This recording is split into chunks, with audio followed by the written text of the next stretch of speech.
Jasangarritasun faktorearen aurrean protesta egiteko asmoz mobilizazioak egin ditu Euskal Gehiengo sindikalak hainbat eragile sozial ezberdinekin batera. UGT eta Komisiones Obreras izan ezik, gainontzeko sindikatu guztiek hartu dute parte mobilizazioetan. Hego Euskal Herriko 3 hiriburuetako gizarte segurantzaren aurrean burutu dira elkarretaratzeak eta bertan pentsio sistemaren babes maila nabarmenki kaltetuko dituen prozedurak gogor salatu dituzte. Honek pentsioak murriztu, langileria txirotu eta Euskal Herriari segurantzaren berezko esparrua ukatzen diola kritikatu dute agerraldian. Jasangarritasun faktoreari ez, pentsioak murrizten dituelako, langileria txirotzen duelako.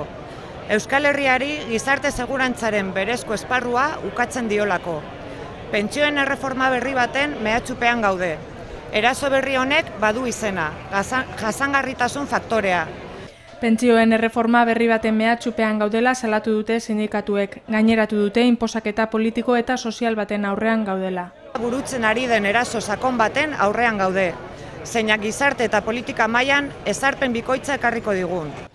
Gehitu dute bizi itxaropenak ez duela pentsio sistema arriskuan jartzen, bai ordea politika neoliberalek pentsio sistema eutsi ezin bihurtzen dutelako.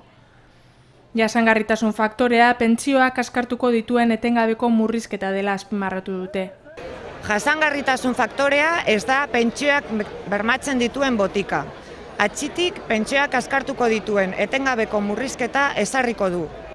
Jasangarritasun faktorea estatuak bankuei eta aseguru etxeei beren merkatu kuota handi dezaten jarritako alfombra gorria dela adierazi dute baita ere. Arauak aldartu behar ditugu. Agendaren erdian Euskal Herria eraikitzeko beharra jarri behar dugu. Berdintasuna, justizia, duintasuna, bermatuko dituen gizarte oinarretan funtsatuz.